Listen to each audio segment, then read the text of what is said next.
I'm 51 and I care for my son Josh, who's 20, and I've cared for Josh since he was born with complex cerebral palsy. And Josh's cerebral palsy is total body involved, so it affects his whole body, and he has trouble controlling the movements of his arms and his hands or his legs. He is a bit older now, and he does have a place at National Star College where he stays term time. We had a message from Josh's college that they were recommending that students were picked up and brought home for their protection, which is right, and it was about the same time that we were thinking that we needed to do that. So we did bring Josh home. In lockdown with Josh, we need to isolate with him. That's non-negotiable. How do we then get enough help at home? So we managed to get it down to a team of 3 people. It was really hard because we needed some help.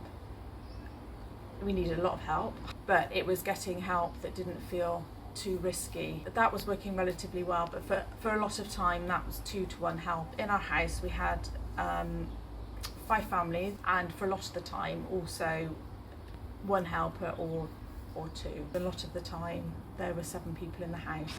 You've got that difficult balance of your home being your home and also somebody's workplace, and needing to keep it professional and expectations high around the care you expect for Josh, and keeping Josh involved in all his usual activities as much as possible, and keeping Josh connected with people, but also trying to keep our own health and mental health going at the same time, and trying to find a quiet space in the house somewhere just to have a few minutes peace and quiet.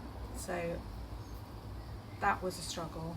That was becoming really hard. 2 weeks ago we decided that Josh could safely return to college. They got their PPE equipment in. Josh has returned now to a household at college where there are 8 students and a staff team that's as small as possible, and they're self-isolating as a household. But we just reached that tipping point where ideally I would have liked to have kept Josh home for longer for his safety, but also I was really starting to struggle.